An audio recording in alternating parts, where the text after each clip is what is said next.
नमस्कार दोस्तों, demat success YouTube channel में आपका एक बार फिर से स्वागत है।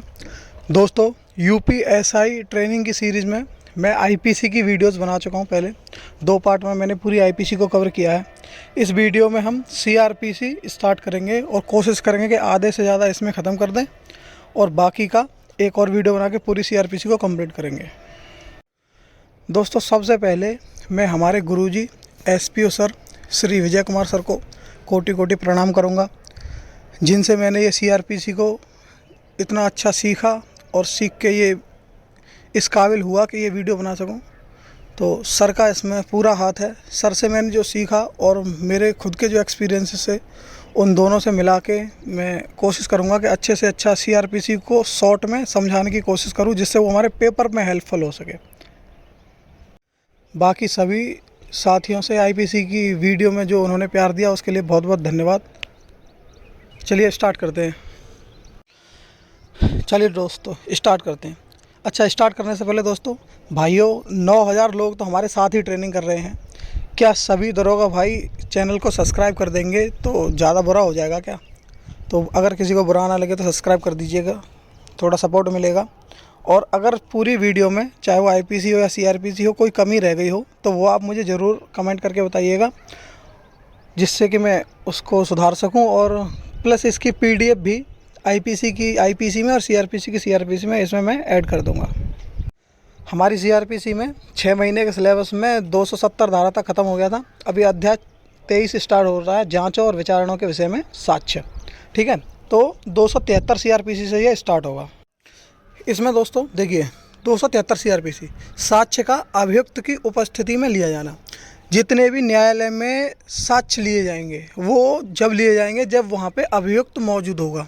ठीक है, अगर उसको जमानत दे दी गई है तो उसका प्लीडर होगा वहाँ पे। ठीक है, लेकिन अगर कोई महिला संबंधी मामला है, ठीक है, अगर कोई नाबालिग महिला के संबंध में कोई बलात्संग जैसा कोई मामला है तो उसमें क्या होगा कि इस तरीके से साक्ष्य कराया जाएगा कि उस अभियुक्त की नज़र महिला के ऊपर नहीं पड़नी चाहिए। ठीक है, 280 सीआरपीसी, इसमें क्या देखिए, ये है साक्षी की भावभंगी के बारे में टिप्पणियाँ। हमारे यहाँ क्या होता है कि जितने भी गवाह जो गवाही देते हैं, जब वो झूठ बोलते हैं ना तो उनके चेहरे का एक्सप्रेशन अलग होता है, सच बोलते हैं तो अलग होता है। ठीक है, गवाही देते हुए हकलाना, डरना, ठीक है, या गुस्सा होना या रोना, ये सब भी सत्य तक पहुंचने में हेल्प करते हैं। तो जो मजिस्ट्रेट होगा वो साक्षी की भावभंगी इनके बारे में टिप्पणी कर सकता है कि गवाही देते हुए वो आदमी बार बार क्या कर रहा है। ठीक है, 284 देखिए, इसमें दिया गया है कि अगर कोई साक्षी को हाजिर होने से अभिमुक्ति कब दी जाएगी और उसकी गवाही लेने के लिए कमीशन जारी किया जाएगा। देखिए दोस्तों, ये धाराएं हैं बहुत पहले के समय की। ठीक है, आपको पता है सीआरपीसी कब बनी थी। जैसे कि मान लो कंडीशन ऐसी है कि कोई साक्षी जो है वो बहुत कहीं दूर रह रहा है, आ नहीं सकता। ठीक है, तो ऐसी कंडीशन में न्यायालय क्या करता था, एक कमीशन जारी कर देता था जो कि वहाँ जाता था और उसकी गवाही लेके आता था। राष्ट्रपति और राज्यपाल के मामले में यही सेम प्रोसेस दोहराई जाती है। उनकी गवाही लेने के लिए एक कमीशन नियुक्त किया जाता है जो वहाँ जाके उनकी गवाही लेके आता है। अगली आपकी धारा है 291। देखिए 291 आपकी कहती है चिकित्सीय साक्षी का साक्ष्य। जितने भी ये जो मेडिकल वगैरह होते हैं तो डॉक्टर जो दस्तावेज बनाएंगे वो न्यायालय में ग्राह्य होगा, मान्य होगा। प्लस अगर न्यायालय को आवश्यक लगता है तो उस चिकित्सक को भी गवाही हेतु समन कर सकता है और वो आके अपनी गवाही देगा। ठीक है, इसी प्रकार 293 ये है आपका सरकारी वैज्ञानिकों, जो फॉरेंसिक एक्सपर्ट्स होते हैं हर विभाग के, उनकी रिपोर्ट, उनकी गवाही और उनके दस्तावेज न्यायालय में मान्य होंगे। प्लस आवश्यक लगेगा तो उन्हें बुलाया जा सकता है और वो अपनी गवाही देंगे। और सरकारी वैज्ञानिक अपने अधीनस्थ को भी भेज सकता है गवाही देने के लिए। धारा 294, इसमें क्या है कि कुछ दस्तावेजों का औपचारिक सबूत आवश्यक न होना। मान लीजिए कोई दस्तावेज पेश किया गया, जैसे कि कोई लड़की के मामले में कोई मार्कशीट पेश की गई जो कि उसे नाबालिग दिखा रही है, 14 साल की दिखा रही है। अगर वादी और प्रतिवादी दोनों ये बात मानते हैं तो इस चीज़ का और कोई साक्ष्य देने की आवश्यकता नहीं है।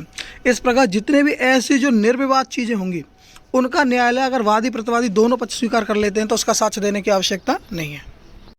अगली आपकी धारा है 299। 299 में क्या है, कब अभियुक्त की अनुपस्थिति में साक्ष्य को अभिलिखित किया जाएगा। देखिए इसमें 2 बिंदु इंपॉर्टेंट है। मान लीजिए कोई अभियुक्त फरार हो गया, ठीक है, तो उसकी लंबी फरारी के बाद अगर इसी तरीके से पेंडिंग रहा, वो 10-20 साल गायब रहा, तो उसके जो साक्षी होंगे हो सकता है वो कहीं चले जाएं या मर जाएं।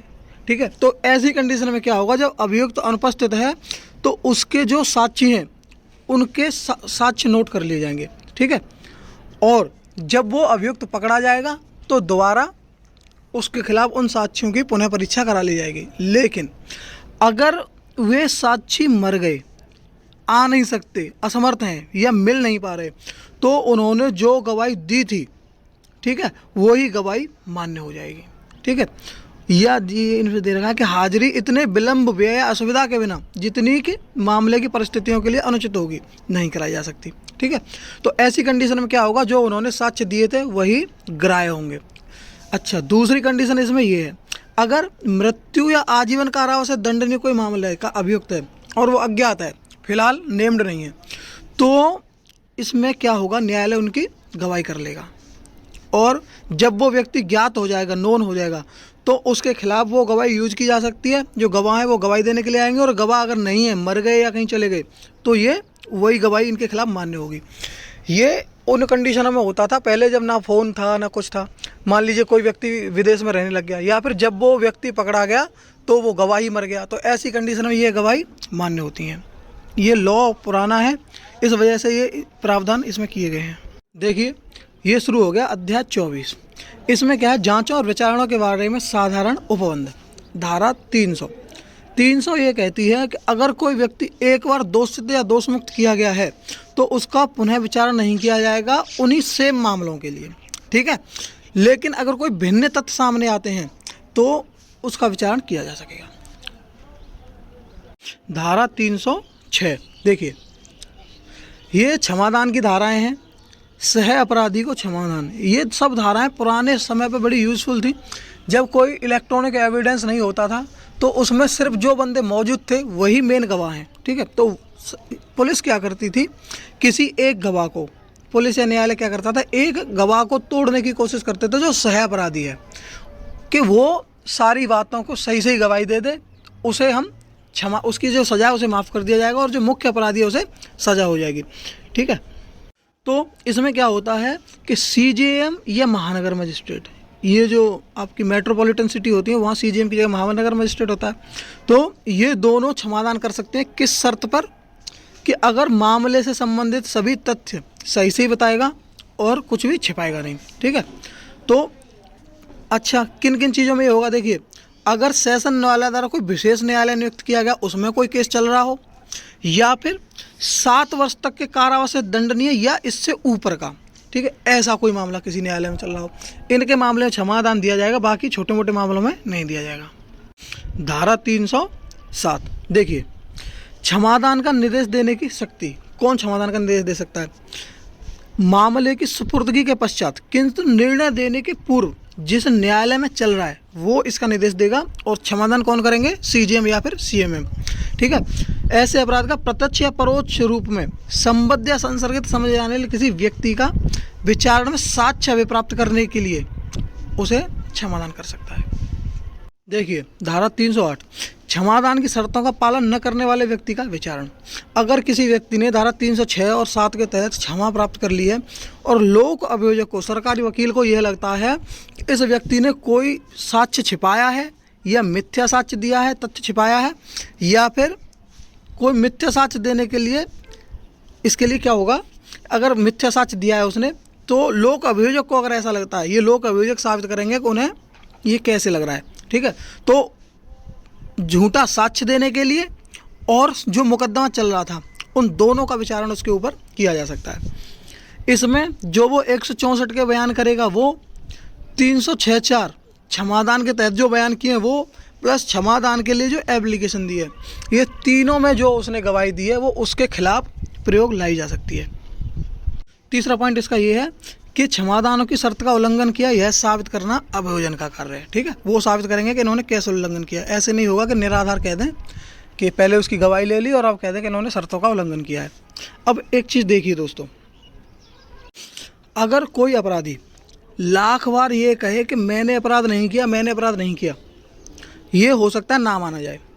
लेकिन अगर एक बार वो ये कह दे कि हाँ मैंने अपराध किया है, मैंने चोरी की थी, ये बात विचारणी होगी, क्योंकि व्यक्ति स्वयं कह रहा है। इसी तरीके से अगर कोई वादी है, वादी अपने बयानों में ये खूब कहे कि मेरे साथ ये घटना हुई है और इसने करी है, वो हो सकता है एक बार को नहीं मानी जाए क्योंकि वो साबित करनी होगी। लेकिन अगर कोई ऐसी बात है जो उसके खिलाफ साबित की जा सकती है और उसने स्वयं ने कही है, तो वो तुरंत मान ली जाएगी और उसी के खिलाफ साक्ष्य में यूज होगी।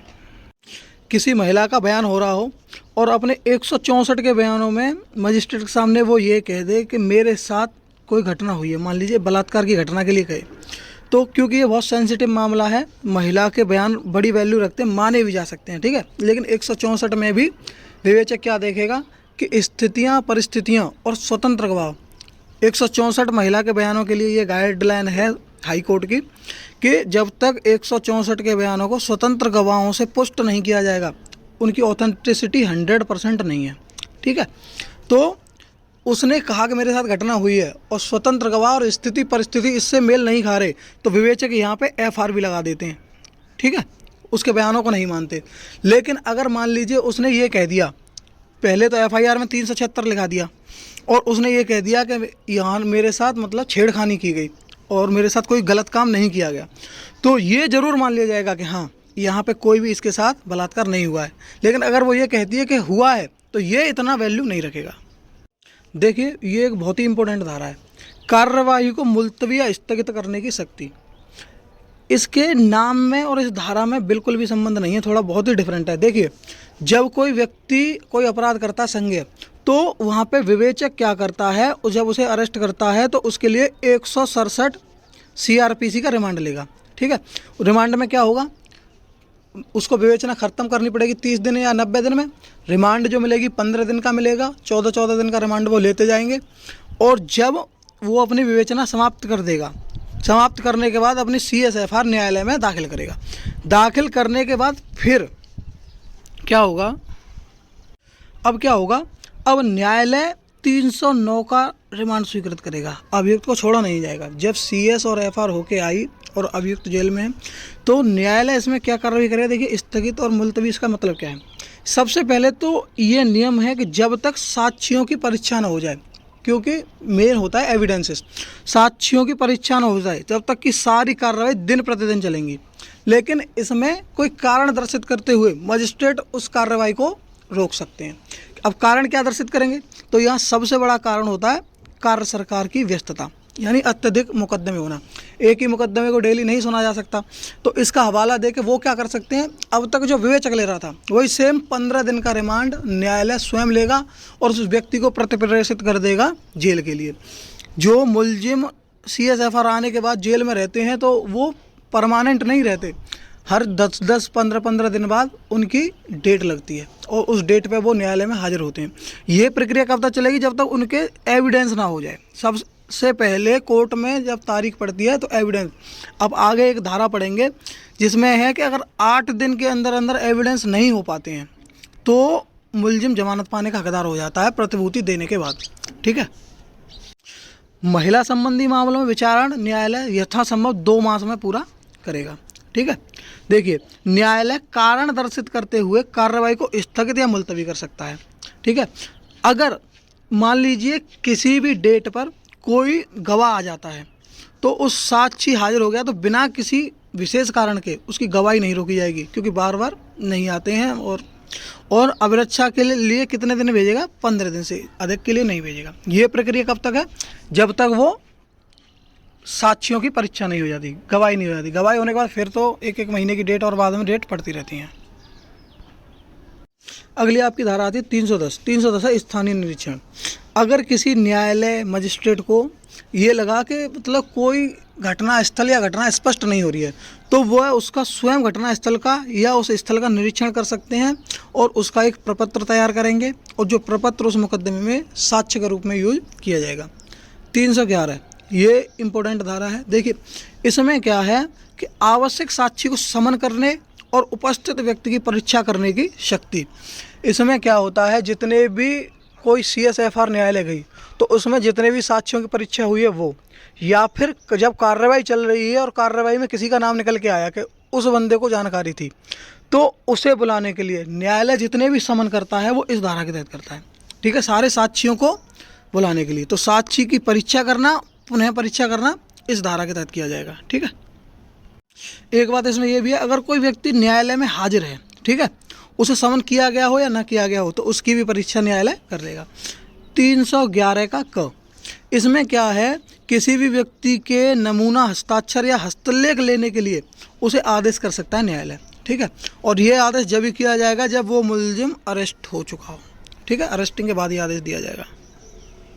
अगली आपकी धारा है, ये भी इंपॉर्टेंट है, 313, अभियुक्त की परीक्षा करने की शक्ति। जो मुलजिम की गवाही होगी वो इसमें होगी। इसमें क्या है, किसी मुकदमे, जांच या विचारण के बारे में उसके तथ्य स्पष्ट हो सकें, इस आशय से उससे अभियुक्त से सवाल कोई भी न्यायालय पूछ सकता है। इसमें पहला बिंदु क्या पूछ सकता है, देखिए, बिना चेतावनी दिए बिना उससे प्रश्न किए जा सकते हैं। प्लस ये कब पूछे जाएंगे, अभियोजन के साक्ष्यों की परीक्षा हो जाने के बाद और डिफेंस का वकील अपनी प्रतिरक्षा स्टार्ट करे उससे पहले ये साक्ष्य पूछे जाएंगे, प्रश्न पूछे जाएंगे। ये हो गई उपधारा 1। अगर मान लीजिए न्यायालय ने अभियुक्त को जमानत दे रखी है तो वो चाहे तो इस परीक्षा से भी, अगर इम्पोर्टेंट नहीं है तो जमानत दे सकता है।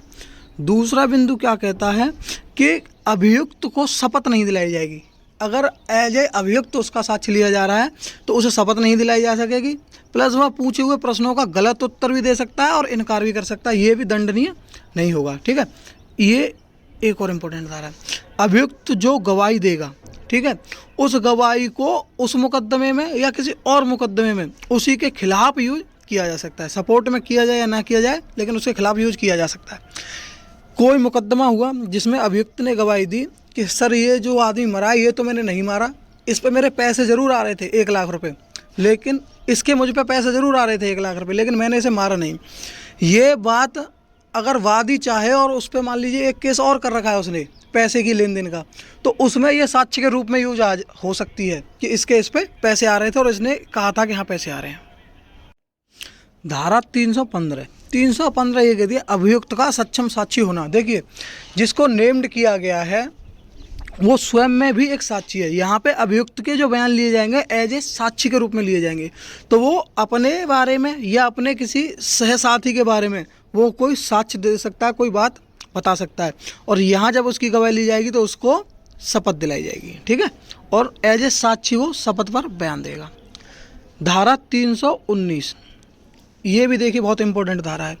मुकदमों में क्या होता है, अक्सर जैसे कि मान लीजिए कोई मुकदमा हुआ, उसमें विवेचक ने एफआर कर दी, मुलजिम का नाम निकाल दिया, या सीएस की किसी एक का नाम निकाल दिया, या फिर विवेचना में जिन लोगों के नेम्ड हैं उनसे अलग पूरी प्रक्रिया में किसी का नाम आया और न्यायालय को लगता है कि वो व्यक्ति दोषी है, अपराध का दोषी प्रतीत होने वाला कोई अन्य व्यक्ति, तो उसके खिलाफ कार्रवाई करने की न्यायालय को पूरी शक्ति है।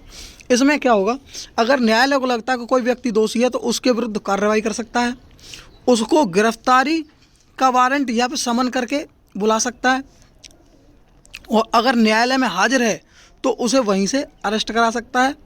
और मान लीजिए कि बीच मुकदमे में और पता चला कि कोई ये व्यक्ति दोषी है तो और फिर उसको अरेस्ट किया गया तो उसके खिलाफ साक्ष्यों को पुनः सुन सकता है। ये शक्ति है न्यायालय को। विवेचक जो निराधार किसी के नाम निकाल देते हैं तो उनको इसी के आधार पर न्यायालय पुनः अरेस्ट कर सकता है और कार्रवाई आगे बढ़ा सकता है। देखिए, धारा 320 सबसे इम्पोर्टेंट धारा है, सबसे ज़्यादा यूजफुल बेनिफिशियल है ये धारा। इसमें बताया गया है अपराधों का समन। कोई अपराध कौन विड्रॉ कर सकता है और किसके आदेश से विड्रॉ कर सकता है। ये देखिए, अपराध में एफआईआर लगने की 2 कंडीशन होती हैं। एक तो वो कि अपराध हुआ ही ना हो या साक्ष्य अभाव हो। दूसरा, उस कंडीशन में एफआईआर लगती है जब अपराध तो हुआ है लेकिन वो अपराध समनीय है, यानी उसको वादी या फिर न्यायालय की अनुमति से कोई पीड़ित व्यक्ति उसको वापस ले सकता है। तो अपराध होने के बाद भी वहाँ पे एफआईआर लगाई जा सकती है। तो सबसे पहली तालिका हमें ये बताती है कि कौन से अपराधों को पीड़ित व्यक्ति या फिर वादी वापस ले सकता है। ये 320 की उपधारा 1 है। इस लिस्ट को देख लेंगे और जो इम्पोर्टेंट धाराएं हैं जो कि पुलिस को कुछ न कुछ बेनिफिट कराती हैं, उन्हें मैं बता दूंगा। देखिए जैसा कि 298 है, अगर किसी के विमर्शित आशय से किसी की धार्मिक भावना को ठेस पहुंचाई है 298 आईपीसी, तो इसमें पीड़ित व्यक्ति वापस ले सकता है। इस बार 323, 504, 506 के जो मुकदमे लिखे जाते हैं उनमें अपराध होने के बाद भी इसमें एफआईआर लगाई जा सकती है। ठीक है, मान लीजिए वादी पक्ष ये कहे कि सर हमारी नॉर्मल मारपीट या गाली गलौज हो गई थी, लेकिन गांव के पड़ोस के भले लोगों ने हमारे बीच में बैठ के हमारा समझौता करा दिया और अब हम कोई कार्रवाई नहीं चाहते हैं। शुरुआत में जब मुकदमा लिखाता है तो आदमी यही कहता है कि मार दूंगा, ये कर दूंगा, मुकदमा कर दूंगा, फांसी चढ़वा दूंगा, लेकिन 4-6 दिन में उनका गुस्सा शांत होता है। शांत होने के बाद वो यही कहते हैं कैसे ही मामला निपट जाए, तो वो राजीनामा में कुछ 2-4 हज़ार रुपये ले लेते हैं और राजीनामा कर लेते हैं।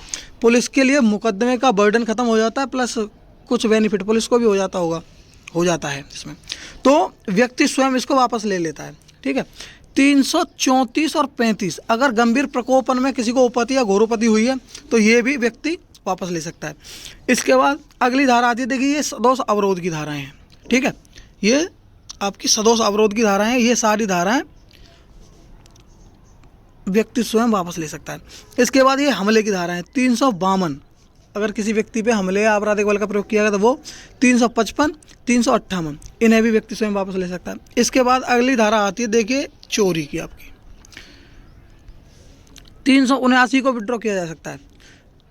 दुर्विनियोग को, संपत्ति के दुर्विनियोग को वापस किया जा सकता है। अगर आपराधिक न्याय, देखिए 406 सबसे ज़्यादा लगती है, 6 इसमें नहीं है। ठीक है, 407 को चुराई हुई संपत्ति किसी को, 411 और 414 ये धाराएं वापस ली जा सकती हैं।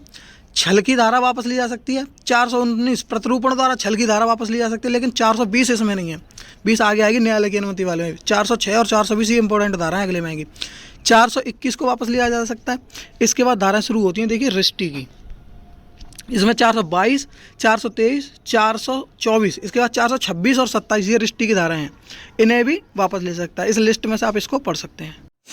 428, 429 ये जो धाराएं हैं जो काम की हैं वो मैं बताता चल रहा हूँ, मेनली ये धाराएं लगती ही नहीं हैं।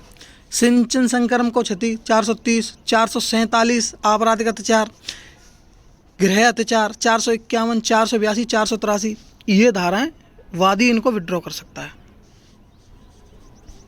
इसके बाद 482 है, 483 है, 486 है, 491, 497 जार कर्म को महिला का पति वापस कर सकता है। 498 विवाहित स्त्री को अगर कोई बहला फुसला के ले जाता है तो वो। इसके बाद मानहानि आपकी 500, राहुल गांधी से रिलेटेड एक मानहानि का केस हो चुका है, तो उसको चाहे तो ये सरकार वापस ले सकती है, लेकिन कोई वापस क्यों लेगा। 501, 502, 504, देखिए 504 और 506 ज़्यादातर नॉर्मली जो मुकदमे होते हैं 323, 504, 506 के होते हैं, तो ये मुकदमे पीड़ित व्यक्ति या वादी वापस ले सकता है। 508 ये आपके हो गए समाप्त। ये वो मुकदमे हैं जो कि पीड़ित घटना होने के बाद भी इनको विड्रॉ कर सकता है।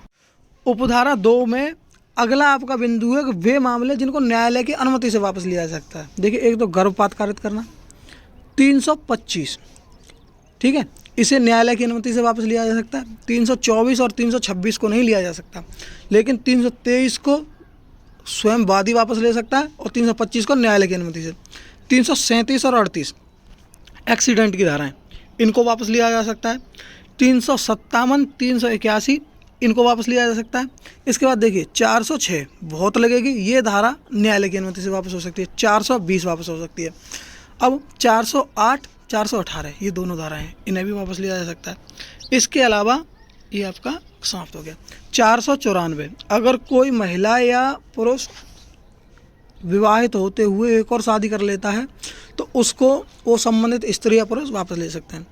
500 देखिए 500 उसमें भी था, उसमें नॉर्मल मानहानि थी, इसमें थी अगर राष्ट्र अध्यक्ष, राष्ट्र प्रमुख इनके संबंध में अगर कोई मानहानि की जाती है तो ये न्यायालय की अनुमति से वापस ली जाएगी। 509 अगर स्त्री की लज्जा भंग करने के आशय से अगर कोई कार्य किया जाता है तो वो न्यायालय की अनुमति से वापस लिया जाएगा। उपधारा 3 आपकी ये कह सकती है कि ये धाराएं या इनका प्रयत्न सेम इसी तरीके से समनीय होगा।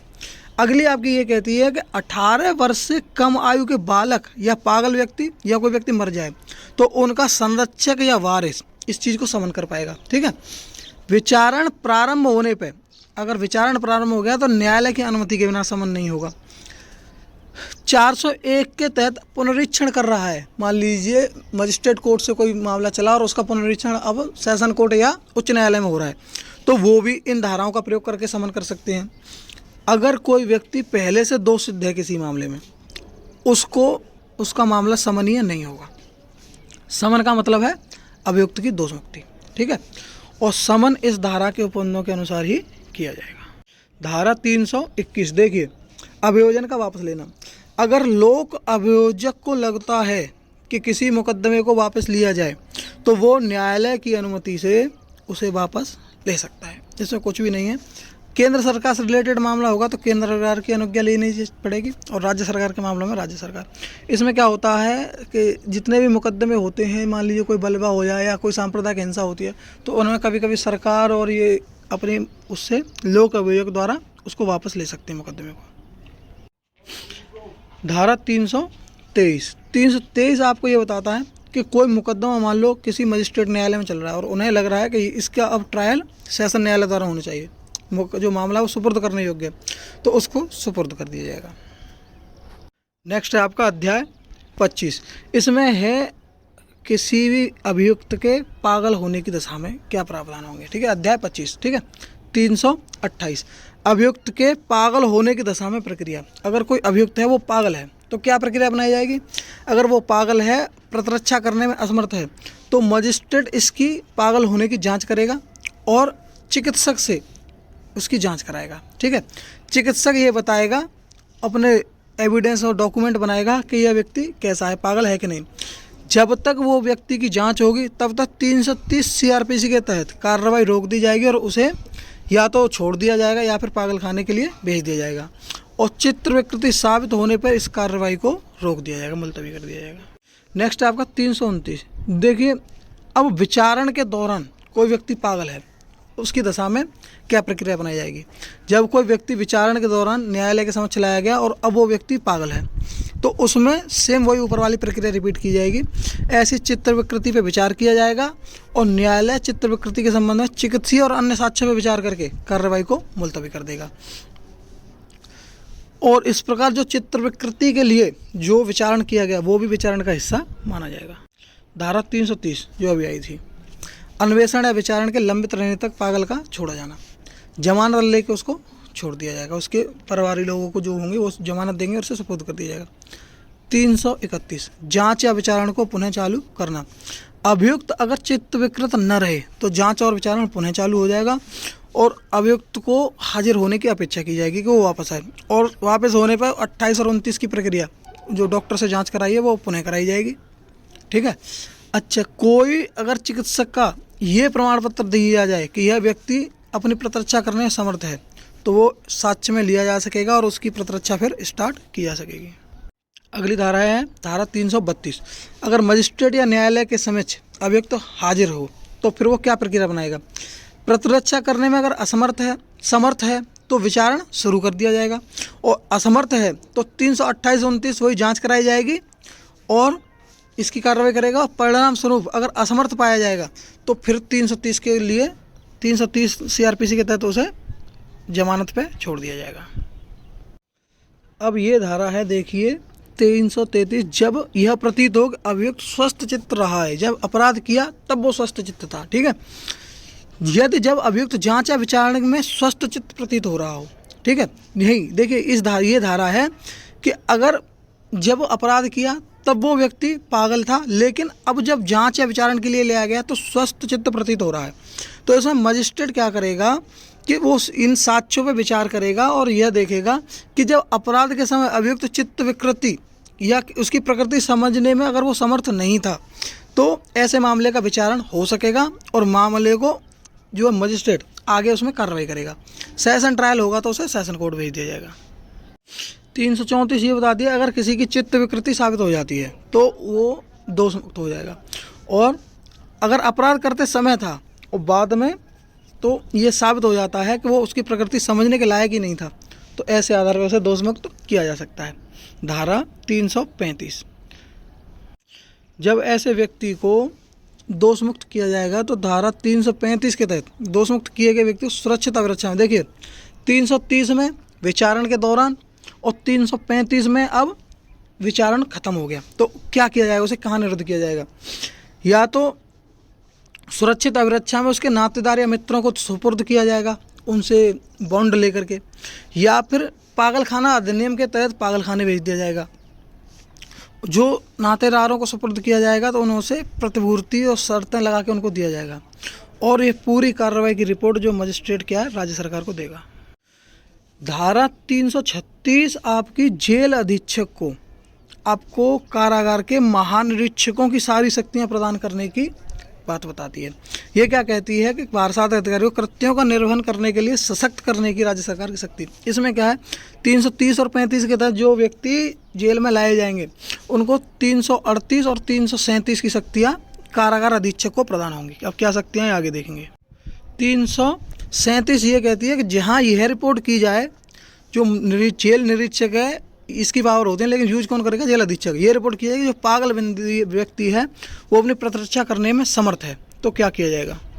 पहले तो उसकी ये बात साक्ष्य के रूप में ग्रहण की जाएगी, और आगे जो भी कार्रवाई होगी, विचारण होगा या वो होगा, उसे किया जाएगा, मजिस्ट्रेट के सामने पेश किया जाएगा और विचारण किया जाएगा। 338, जहाँ निरुद्ध पागल छोड़े जाने के योग्य घोषित कर दिया जाए तो वहाँ पे क्या प्रक्रिया अपनाई जाए? अगर यहाँ पे कोई निरुद्ध व्यक्ति यह घोषित कर दिया जाए कि वो छोड़ दिए जाने के लिए योग्य है, कैसे? अगर 330 और 35 के तहत कोई व्यक्ति बंद है, ठीक है, और जेल का महानिरीक्षक यह घोषणा कर दे कि इस व्यक्ति को छोड़ने पर किसी को कोई नुकसान नहीं होगा, क्षति नहीं होगी, तो राज्य सरकार उसको छोड़ने के लिए, अभिरक्षा में निरुद्ध करने के लिए, और यदि वो पहले से ही पागलखाने नहीं भेजा गया तो पागलखाने भेजने के लिए कोई डिसीजन आदेश दे सकती है। इसके लिए वो क्या करेगी, एक टीम गठित करेगी। किसकी? एक न्यायिक और 2 चिकित्सकों की। ये टीम रिपोर्ट देंगे, उसके आधार पर कोई फैसला किया जाएगा। इसके बाद राज्य सरकार डिसाइड करेगी उनकी रिपोर्ट के आधार पर कि उस व्यक्ति को निरुद्ध रखा जाए या छोड़ा जाए, जो भी आदेश फिर राज्य सरकार दे। अगली धारा और इस चैप्टर की लास्ट धारा देखिए 339, नातेदार या मित्रों की देखरेख में अगर कोई ऐसा व्यक्ति सौंपा गया है तो सौंपा जाना। नातेदार या मित्र को प्रतिभूति लेकर सशर्त सुपुर्द किया जाएगा। यदि निरीक्षक अधिकारी अभियुक्त को प्रतिरक्षा करने में समर्थ पाता है तो मजिस्ट्रेट फिर 332 के अनुसार कार्रवाई कर देगा। 332 में वही था, मजिस्ट्रेट के सामने पेश करने पर क्या प्रक्रिया वो अपनाएगा। अगला आपका अध्याय है, देखिए अध्याय 26।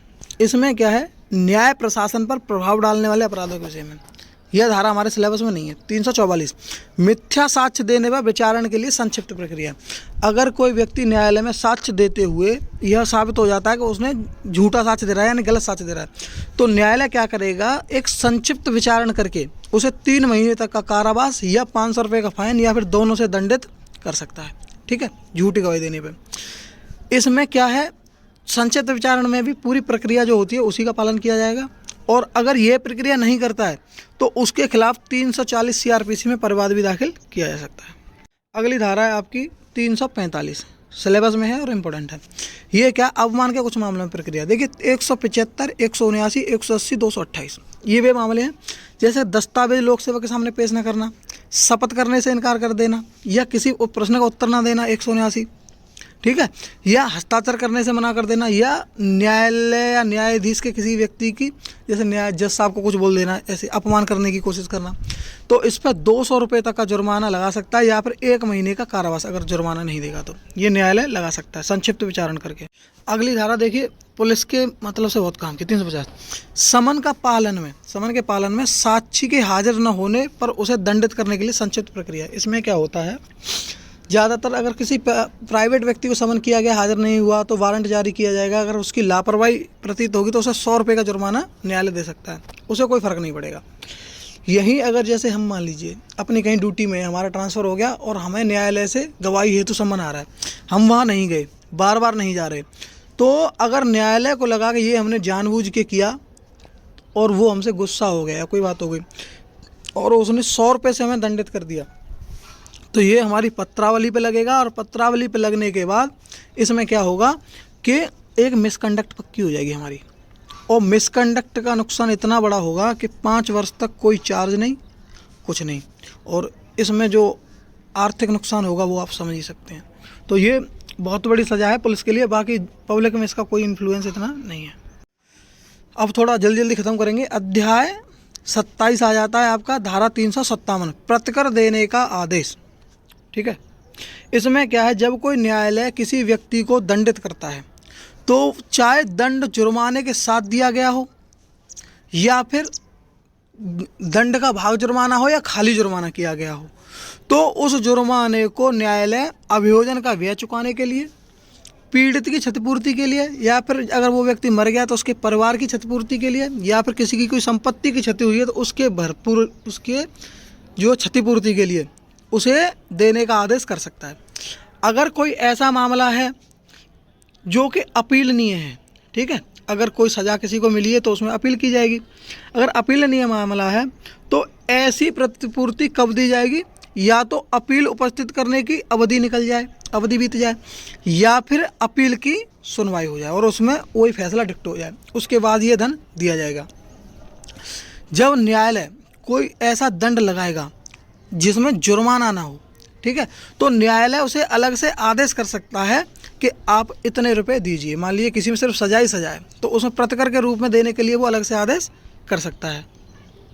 अगली आपकी धारा ये बताती है कि ये डिसीजन कोई भी अपीलीय न्यायालय भी दे सकता है। मान लीजिए अपील के दौरान कहीं चल रहा है तो 357 का पीड़ित प्रतिकर योजना, इसमें देखिए सरकार ने क्या किया है। मान लीजिए कोई ऐसा मामला है जिसमें अभियुक्त ही अज्ञात है, ठीक है, मामला खुला ही नहीं, या जिसमें FR लगी, या फिर किसी में कम उसका प्रावधान है, इतना पैसा नहीं मिल रहा कि किसी की मतलब प्रतिपूर्ति की जा सके, तो ऐसी कंडीशन में क्या किया जाएगा। देखिए राज्य सरकार और केंद्र सरकार ये एक निधि का गठन करेंगी, ठीक है, प्रतिकर ये पीड़ित प्रतिकर योजना बनाएंगी।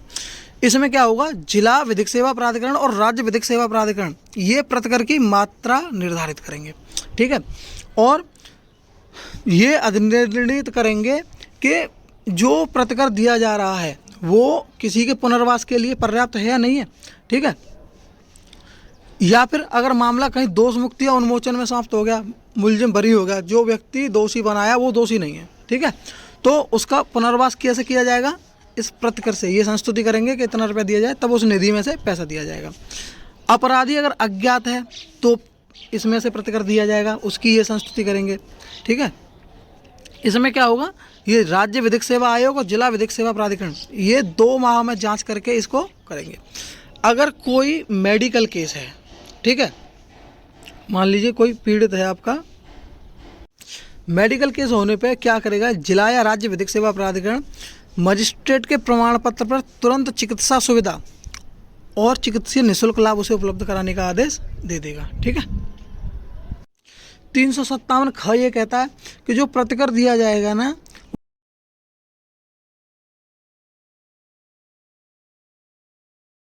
326, 376 इनमें जो जुर्माना दिया जाता है उससे अलग होगा, उसके अतिरिक्त होगा। 357 ग ये कहता है कि पीड़ित का उपचार कोई भी अस्पताल महिला संबंधी मामले में तुरंत उपचार करेगा और पुलिस को इसकी तत्काल सूचना देगा। अगला है आपका 359 असंज्ञेय मामलों में क्या होगा। इसमें क्या होता है, देखिए अगर 359 असंज्ञेय मामलों में खर्चा दिए जाने का आदेश, अगर मान लो कोई असंज्ञेय मामला है और उसमें अभियुक्त को दोष सिद्ध किया गया है और उसकी जो सज़ा है उसमें या तो जुर्माना नहीं है या जुर्माना कम है, तो न्यायालय अलग से उसको अभियोजन का खर्चा पूर्णतः या अंशतः देने के लिए या जो भी और खर्चे हुए हैं उन्हें देने का आदेश दे सकता है। अगर वो नहीं देगा तो उसे 30 दिन का कारावास न्यायालय दे सकता है। अगला इसका ये है कि ये काम कोई अपीलीय न्यायालय है वो भी कर सकता है। धारा 360 ये है आपका सदाचरण की परिवीक्षा पर या भर्त्सना के पास छोड़ देने का आदेश देने की शक्ति। देखिए अगर कोई मामला है जिसमें सजा है 7 वर्ष या उससे कम, इसमें दोष सिद्ध किया गया है, तो उसको परिवीक्षा पे छोड़ा जा सकता है अधिकतम एक बार में 3 वर्ष के लिए।